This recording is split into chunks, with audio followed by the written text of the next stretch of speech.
அண்ணாமலை மாற்றப்படுவார்.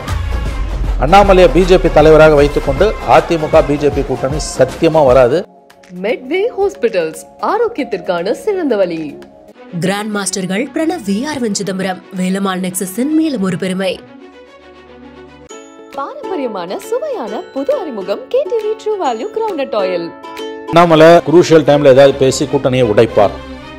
அவர் சொல்றாரு ஒரு இடத்துல, கட்சியை விட தமிழ்நாடு நலன் தான் முக்கியம். தற்போதைய பொறுப்பிலிருந்து வெளியேற்றப்பட்டு தேசிய அளவில் வேற ஏதாவது பொறுப்புகள் அண்ணாமலைக்கு கொடுக்கப்படும். ஏன்னா எடப்பாடியை வழிக்கு கொண்டு வரதுக்கு அவங்க ரொம்பவே கஷ்டப்பட்டிருக்காங்க. அமித்ஷா சந்திச்சதுக்கு அப்புறம் இது தலைகீழா மாறி இருக்கிறது அப்படிங்கறதே நம்மளால பார்க்க முடியும். இறுதி கட்டத்தில் பாஜகவோடு போய்விடுவார்கள் என்பதுதான் என்னுடைய கணிப்பாக இருந்தது. நான் எதிர்பார்த்தது தேர்தல்கள் நெருக்கத்தில் இந்த ஆண்டு இறுதியில் அக்டோபர் நவம்பருக்கு பிறகு தேர்தல்களுக்கு ஒரு 4-5 மாதங்களுக்கு முன்பு அது நடக்கும் நான் எதிர்பார்த்தேன். ஓராண்டுக்கு முன்னால் அது நடந்திருப்பது தான் சற்று ஆச்சரியம் இருந்தது. அதிமுகவோட கூட்டணி இல்லைன்னா பிஜேபியால் இப்போ இருக்க 4 சீட்டு கூட ஜெயிக்க முடியாது. நாடாளுமன்ற தேர்தலையே அதுக்கான முடிவுகளை எடுத்துருந்துருக்கலாமே, அது ஏன் அப்போ விட்டுட்டு இப்போ பிடிக்கிறாங்கன்னு தெரிஞ்சுக்கலாமா? நல்ல கேள்வி. இன்னொரு தடவை திமுக ஆட்சிக்கு வருவதை பாஜக விரும்பவில்லை. இப்போ நம்ம 2ஆம் கட்ட தலைவர்கள் அப்படிங்கிறதெல்லாம் தாண்டி ஏடிஎம்கேக்குள்ள என்ன பிரச்சனை இருக்குங்கிறதெல்லாம் தாண்டி கோயிங் ஃபார்வர்ட் இங்கே அண்ணாமலை இந்த கூட்டணி வரப்போ ஒதுக்கப்படுவாரா? அதிமுக கூட்டணி அமையும் பட்சத்தில் அண்ணாமலை ஒதுக்கப்படுவாரா, ஓரங்கட்டப்படுவாரா, இல்லை அமைதிப்படுத்தப்படுவாரா பாஜக தலைமையினால் அப்படிங்கிற ஒரு சந்தேகம் நிகழ்து. அதாவது மேடம், நீங்கள் ஒன்று புரிஞ்சுக்கணும், இந்த அண்ணாமலையையும் கூட வச்சுக்கிட்டு இந்த கூட்டணியையும் அவங்க கண்டினியூ பண்ண முடியாது. ஏன்னா அண்ணாமலை குரூஷியல் டைமில் ஏதாவது பேசி கூட்டணியை உடைப்பார். நிச்சயமாக அவர் அதை செய்வார். அண்ணாமலை அதிமுக பிஜேபி கூட்டணியை விரும்பவில்லை. அண்ணாமலை எனக்கு தெரிந்து மாற்றப்படுவார் கண்டிப்பாக. அது எப்பன்றதான் கேள்வி. மேபி இன்னும் சில மாதங்கள் பொறுத்து மாற்றப்படலாம். எலெக்ஷனுக்கு முன்னால் மாற்றிடுவாங்க. எலெக்ஷன் டைமில் டியூரிங் எலெக்ஷன்ஸ் அண்ணாமலையை பிஜேபி தலைவராக வைத்துக்கொண்டு அதிமுக பிஜேபி கூட்டணி சத்தியமாக வராது.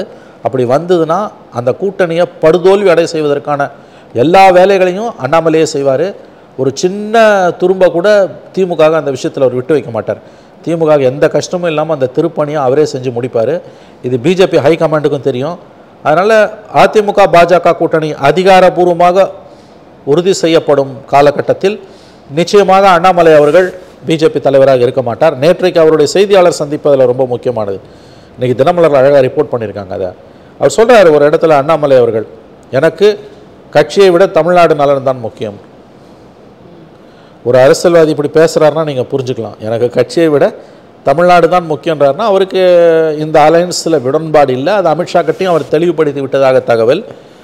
தற்போதைய பொறுப்பிலிருந்து வெளியேற்றப்பட்டு தேசிய அளவில் வேறு ஏதாவது பொறுப்புகள் அண்ணாமலைக்கு கொடுக்கப்படும். கண்டிப்பாக அவரை வைத்துக்கொண்டு அதிமுக பாஜக கூட்டணி வராது. ஏன்னா Amit Shah is a very sharp man. அண்ணாமலையால் அந்த கூட்டணியை கெடுக்க முடியுன்றது அவருக்கு நல்லா தெரியும். அதனால் இவ்வளோ கஷ்டப்பட்டு உருவாக்குற கூட்டணியை, ஏன்னா எடப்பாடியை வழிக்கு கொண்டு வரதுக்கு அவங்க ரொம்பவே கஷ்டப்பட்டிருக்காங்க. அதையும் ஞாபகம் வச்சுக்கோங்க. இந்த நிலைமை தொடரணும்னா அண்ணாமலை இங்கே நீடிக்கக்கூடாது. இந்த புரிதல் பிஜேபிக்கு கண்டிப்பாக இருக்குன்னு தான் நான் பார்க்குறேன். அதிமுக பாஜக கூட்டணி இருக்காது அப்படிங்கிறதுல அந்த கட்சியில் சேர்ந்தவர்களே ரொம்ப தெளிவாக பத்திரிகையாளர் சந்திப்பில் பேசுனதை பார்க்க முடிஞ்சது.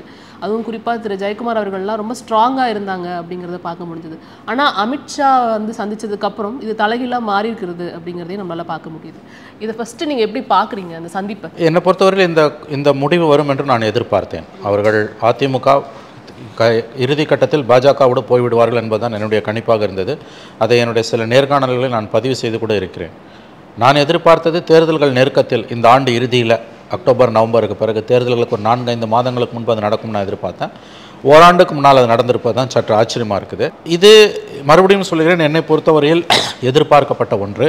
சட்டமன்ற தேர்தலில் பாஜக அதிமுகவை தனித்து போட்டியிட அனுமதிக்காது, எப்படியாவது தன்னுடைய வலைக்குள் இழுத்துவிடும் என்று தான் நான் கணித்திருந்தேன். அதுபோலத்தான் இது நடந்திருக்கிறது. தன்னிச்சையாக பிஜேபி உறவை உதறக்கூடிய அளவுக்கான அரசியல் தனித்தன்மை இன்றைக்கு அதிமுகவுக்கு கிடையாது. அவங்களுக்கு நிறைய பிரச்சனைகள் இருக்குது. எடப்பாடி சொல்கிறதுனா, ஒரு கிவன் அ சாய்ஸ் எடப்பாடி பழனிசாமியோ அதிமுகவோ பிஜேபியோடு போக மாட்டார்கள். அவங்களுக்கு அது நல்லா தெரியும் இது பிரச்சனை அப்படின்ட்டு. அது தேர்தல் நேரத்தில் வெற்றியும் கொடுக்கலாம், தோல்வியும் கொடுக்கலாம். பார்லிமெண்ட் அளவுக்கு அதில் தோல்வியை கொடுக்காது. ஓரளவு அசம்பிளியில் அவங்களுக்கு வெற்றி கிடைக்கும் கூட வாய்ப்பு இருக்குது. ஏன்னா 21 கிடச்சிது. பட் ஒரு சாய்ஸ் கொடுத்துருந்தாங்கன்னா அவங்க பிஜேபி கிட்ட போகாமல் விஜய் கிட்ட தான் போயிருந்திருப்பாங்க. இன்றைக்கி அந்த சாய்ஸ் கொடுக்கல அவங்க. ஏன்னா மத்தியில் அதிகாரம் பிஜேபி கிட்டே இருக்கும்போது பார்லிமெண்ட் எலெக்ஷனில் தங்களை ஒதுக்கிட்டு அதிமுக போன மாதிரி அசம்பிளி எலெக்ஷனில் போக அவர்கள் அனுமதிக்க மாட்டார்கள். அதிமுகவோட கூட்டணி இல்லைன்னா பிஜேபியால் இப்போ இருக்க 4 சீட்டு கூட ஜெயிக்க முடியாது. ஆகவே இது நடக்கும் என்று நான் எதிர்பார்த்தேன். பெருமைக்கு சொல்லவில்லை. இது கடைசியில் ஒரு 5 மாதம் முன்னால் நடக்கும்னு எதிர்பார்த்தது கரெக்டாக 1 வருஷத்துக்கு முன்னாலே நடந்திருக்குது. அதுதான் சற்று ஆச்சரியமாக இருக்குது. நாடாளுமன்ற தேர்தலையே வந்து அதுக்கான முடிவுகளை எடுத்துருந்துருக்கலாமே, அது ஏன் அப்போ விட்டுட்டு இப்போ பிடிக்கிறாங்கன்னு தெரிஞ்சுக்கலாமா? நல்ல கேள்வி. அதாவது நீங்கள் கேட்குறது ரொம்ப நியாயமான கேள்வி. அப்படி தான் that is how politics operates. அரசியல் அப்படி தான் செயல்படும். அதாவது இங்கே வந்து அவர்களுக்கு பெரிய அளவில் நாடாளுமன்ற தேர்தலில் பாத்தியதை இல்லை. ஏடிஎம்கே பிஜேபி அலையன்ஸ் போனால் கூட அது ஜெயிக்கலாம் அல்லது தோக்கிறதுக்கு தான் வாய்ப்புகள் அதிகம். வேண்டா வெறுப்பாக ஏடிஎம்கேவை கழுத்தில் கத்தி வச்சு நீங்கள் கொண்டு வந்தீங்கன்னா அவங்க ஒரு எலெக்ஷனில் தோத்துட்டா 2வது எலெக்ஷனில் திமிரிடுவாங்க. பார்லிமெண்ட் எலெக்ஷனில் எப்படி இருந்தாலும் முடிவுகள் இப்படி தான் அமையும். வேணால் கொஞ்சம் கூட சீட்டு திமுக தோற்று இருக்கலாம் ஏடிஎம்கே பிஜேபி அலையன்ஸ் இருந்திருந்தா. ஆனால் நம்ம ரொம்ப நெருக்கி அவங்கள கொண்டு வந்தோம்னா அது ஃபெயிலியர் ஆகிறதோடு மட்டும் இல்லாமல் சப்சிக்வெண்ட்டாக அடுத்த எலெக்ஷன்லேயும் அவங்கள வந்து நம்ம நெருக்க முடியாது. ஏன்னா ஒருத்தனை ரொம்ப நாள் நீங்கள் பயமுறுத்தி வைக்க முடியாது. அதனால் எப்படி இருந்தாலும் பார்லிமெண்ட்டில் இங்கே ஒன்றும் பெரிய ஸ்டேக்ஸ் கிடையாது, அதனால் விட்டுட்டாங்க. பட் அசம்பிளியில் விட மாட்டாங்க. அசம்பிளியில் கண்டிப்பாக இன்னொரு தடவை திமுக ஆட்சிக்கு வருவதை பாஜக விரும்பவில்லை. அதை ஏற்பாடுபட்ட தடுப்பார்கள். இந்த அலையன்ஸ் இப்போ ஏடிஎம்கே பிஜேபி பாமக தேமுதிக கிருஷ்ணசாமி இவர் பாரிவேந்தர் ஏசி சண்முகம் ஜான் பாண்டியன் ஜி.கே. வாசன் அந்த 2019 அலையன்ஸ் உருவாகும் பட்சத்தில் அது ஒரு கடுமையான போட்டியை ஏற்படுத்தும். பார்லிமெண்ட் எலெக்ஷனில் பிஜேபிக்கு எதிராக வாக்களிக்கக்கூடிய தமிழக மக்கள் அசம்பிளி எலெக்ஷனில் பிஜேபி இடம்பெறக்கூடிய கூட்டணிக்கு அந்த அளவுக்கு எதிராக திரும்புவார்களா என்பது மிகப்பெரிய சந்தேகம்தான். வேணால் பிஜேபி போட்டி போடுற இடங்களில் அவர்கள் தோற்கடிக்கல தோற்று போகலாமே வழியாக பிஜேபி போட்டி போடாத மற்ற இடங்களில் அந்த என்டிஏ அலையன்ஸுக்கு வெற்றி வாய்ப்பு பிரகாசமாக தான் இருக்குது. அப்படி தான் நான் இதை பார்க்குறேன். ஏன்னா இன்னும் 1 வருஷம் இருக்குது, சரியாக 1 வருஷம் எலெக்ஷன். 5 வருஷம் பொறுத்து போகும்போது ஆன்டி பிஜேபி ஃபீலிங் தமிழ்நாட்டில் எவ்வளோ இருக்கோ அதற்கு இணையாக அதை விட அதிகமாக ஆன்டி ஸ்டாலின் ஆன்டி இன்கம்பன்சி இருக்கும். அப்போ ஆன்டி பிஜேபியை anti DMK anti Stalin anti incumbency neutralise பண்ணிவிடும், மழுங்கடிச்சிடும். அது அந்த நம்பிக்கையில் தான் பிஜேபி ஏடிஎம்கேவை வலியுறுத்தி அலையன்ஸு கொண்டு வராங்க. இந்த அலையன்ஸ் வந்து ஒரு ஸ்ட்ராங் அலையன்ஸாக தான் இருக்கும். அவ்வளோ அவங்க ஜெயிப்பாங்கன்னெலாம் நான் சொல்லலை. ஆனால் மிக கடுமையான போட்டியை அவர்கள் திமுகவுக்கு உருவாக்குவார்கள். இன்னொன்று 1 வருஷத்துக்கு முன்னாலே இந்த டாக் வந்ததால் மக்கள் மனங்களில் வந்து இந்த அலையன்ஸை ஏற்றுக்கொள்ளக்கூடிய ஒரு மனநிலை வரும். இப்போ 96 30 வருஷத்துக்கு முன்னால் நரசிம்மராவும் ஜெயலலிதாவும் கடைசி நிமிஷம் வரைக்கும் சண்டை போட்டுக்கிட்டு நோட்டிஃபிகேஷன் வந்து அடுத்த நாள் சேர்ந்தாங்க. அதனால தான் மூப்பனார் வெளியில் வந்து தமிழ் மாநில காங்கிரஸ் ஆரம்பித்தார். அந்த அலையன்ஸ் படுதோல்வி அடைஞ்சுது.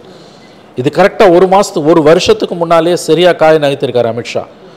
இப்போ இந்த ஏடிஎம்கே பிஜேபி அலையன்ஸ் உறுதி என்பது எல்லார் மனதிலையும் பதிய ஆரம்பிச்சிடுச்சு. அந்த அலையன்ஸ் அதிகாரப்பூர்வமாக அறிவிக்கும் போது அதுக்கு ஒன்றும் பெரிய அதிர்ச்சி இருக்காது. ஆனால் நரசிம்மராவ் ஜெயலலிதா பீரியடில் அதுக்கு நேர் எதிராக இருந்தாங்க. அதனால தான் அது ஃபெயிலியர் ஆச்சு. இப்போ அவங்க சரியாக தான் அவங்க ஆங்கிளில் பார்த்தா சரியாகத்தான் அவர்கள் காய்களை நகர்த்துகிறார்கள் என்று பார்க்கிறேன்.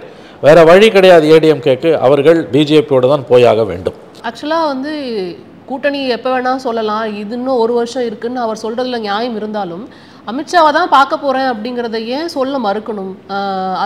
கேட்கும் போது வந்துட்டு அந்த மழுப்பில் வந்துட்டு திரு எடப்பாடி பழனிசாமி அவர்கள் சொல்லும்போது ஒரு சரியாக கையாளலையோ அந்த விஷயத்தை அப்படிங்கிறது நம்ம மீடியா பார்வையிலேருந்து பார்க்குறோம், நம்ம அவர்களுடைய பார்வையிலேருந்து பார்க்கணும். அவருக்கு ஒரு நெருடல் இருக்குது. எடப்பாடி பழனிசாமிக்கு பிஜேபியோட போகிறதுல ஒரு நெருடல் இருக்குது. இதை சொல்லிட்டு பார்க்குறது சொல்லாமல் பார்க்குறதுன்றது அவங்கவுங்களோட விருப்பம். அது ஒவ்வொரு தலைவருக்கும் ஒரு ஸ்டைல் ஆஃப் ஃபங்க்ஷனிங் இருக்கும். சரி, இது ஒரு இயற்கையாக அமைஞ்ச கூட்டணின்னு ஒரு விதத்தில் சொல்ல முடியாது. ஏன்னா கடந்த 1.5 ஆண்டு காலமாக பிஜேபியோட கூட்டணி இல்லைன்னு அவங்க சொல்லிகிட்டு இருக்காங்க. அப்படி சொல்லிவிட்டு இப்போ இந்த மீட்டிங்கில் தெளிவாக ஆயிடுச்சு. அதிகாரப்பூர்வமாக அலையன்ஸ் இல்லைன்னு சொல்லலையே, அலையன்ஸ் வந்துடுச்சுன்னு சொல்லலையே ஒழிய now it is open to everybody. அதை இவர் பார்த்துட்டு அந்த வீட்டிலேருந்து காரில் ஏறி டெல்லியில் அவர் வீட்டுக்கு போகிறதுக்கு முன்னாலேயே தங்குற இடத்துக்கு போகிறதுக்கு முன்னாலே அமித்ஷா ட்வீட் போட்டார், 26 என்டிஏ கவர்மெண்ட்டு தான். அது தெளிவாக அதிமுகவை கொண்டு வந்து ஒரு ஸ்பாட்டில் நிறுத்திடுச்சு. ஆனால் இவர் வந்து வழவழா குழகுழான்னு பேசுகிறது கூட்டணி தேர்தல் நேரத்தில் தான்றது. ஆனால் அதே நேரத்தில் திமுக தான் மெயின் எதிரி, வேறு யாரும் எதிரி இல்லைன்னு சொல்கிறது தெளிவாக நாங்கள் பிஜேபியோட போக போகிறோன்றது தான் காட்டுது. அவர் வந்து நான் அமித்ஷாவை சந்திக்க போகிறேன்னு சொல்லாமல் போனதுன்றதுலாம் அது கண்டிப்பாக ஒரு நெருடல் இருக்குது. ஏன்னா 1.5 வருஷமாக அவர் பேசின பேச்சுக்கு எதிர்மறையாக செய்கிறார். அவர் 3 கார் மாறி போனாருன்றாங்க. அது எந்த அளவு உண்மையாக நமக்கு தெரியாது. அவர் இந்த மாதிரி வந்து இன்னொரு விஷயம் அவருக்கு புரியல. அவர் மறைச்சாலும் பிஜேபி போட்டு உடச்சிடுவாங்க, பானையை போட்டு உடச்சிடுவாங்கன்றது அவருக்கு தெரியல. இவர் வந்து அமித்ஷாவை பார்க்குற, நான் வந்து கட்சி தலைமை அலுவலகத்தை பார்க்க தான் வந்தேன், புது அலுவலகத்தை கட்டிடத்தை, யாரையும் சந்திக்கிற அப்பாயின்மெண்ட் இல்லைன்னு சொல்கிறாரு நண்பகலில். ஆனால் இவர் அமித்ஷாவை போய் பார்க்குறாருன்ற நியூஸ் 10 நிமிஷம் முன்னாலே தேசிய ஊடகங்களில் கசியுது. 10வது நிமிஷம் ட்விட்டரில் தூக்கி ஃபோட்டோஸை போட்டாங்க. அப்போ அவரை எந்த அளவுக்கு பிஜேபி இழிவுபடுத்துது, எந்த அளவுக்கு செக் அண்ட் மேட் பண்ணுதுன்றது நீங்கள் புரிஞ்சுக்கலாம். அதிமுக பாஜக கூட்டணியை முடிவு செய்யறதும் அந்த கூட்டணியை வழி நடத்துறதும் அந்த கூட்டணியை கண்ட்ரோல் பண்ணுறதும் பிஜேபி தான். அதிமுக பிஜேபியிடம் முழுவதும் சரண்டராகி விட்டது என்பதுதான் உண்மை, வருத்தப்பட வேண்டிய உண்மை. ஆனால் வெளிப்படையான உண்மை அதுதான். மெட்வே ஹாஸ்பிட்டல்ஸ், ஆரோக்கியத்திற்கான சிறந்த வழி. கிராண்ட் மாஸ்டர்கள் பிரணவ் VR சிதம்பரம், வேலம்மாள் நெக்ஸஸின் மேலும் ஒரு பெருமை. பாரம்பரியமான சுவையான புது அறிமுகம் KTV true value ground oil.